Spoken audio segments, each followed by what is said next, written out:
కన్యా రాశి వారికి ఏ విధంగా ఉండబోతోంది ఈ వారం? కన్యా రాశి వారికి 4 గ్రహాలు యోగిస్తున్నాయమ్మ.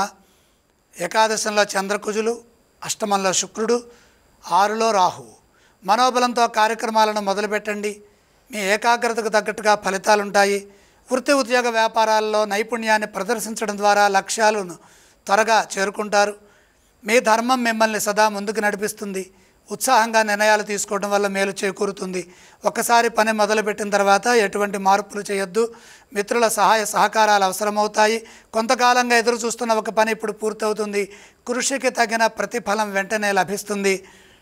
ఆర్థిక రూపంలో అభివృద్ధిని సాధిస్తారు. ధనాన్ని సద్వినియోగం చేసుకోండి. మొహమాటం వల్ల రుణ సమస్యలు ఎదురుకాకుండా జాగ్రత్తలు తీసుకోవాలి. వృధా వ్యయాన్ని నివారించడం మంచిది. నిరంతర సాధనతో చేసే పనుల్లో విజయం ఉంటుంది. ఉద్యోగంలో ఏకాగ్రతను ప్రదర్శించండి. సకాలంలో పనిచేయడం ద్వారా ఒత్తిడి ఏర్పడదు. విశ్వాసంతో చేసే పని శ్రేష్టమైన ఫలితాన్ని ఇస్తుంది. వారం మధ్యలో ఒక ఆటంకం నుండి బయటపడతారు. సంతృప్తినిచ్చే ఫలితాలు సాధిస్తారు. ఈ రాశి వారు ఏ స్తోత్రాలు పఠించాలి? కన్యా రాశి వారు శ్రీ సూర్యనారాయణమూర్తిని స్మరించడం చాలా ఉత్తమం.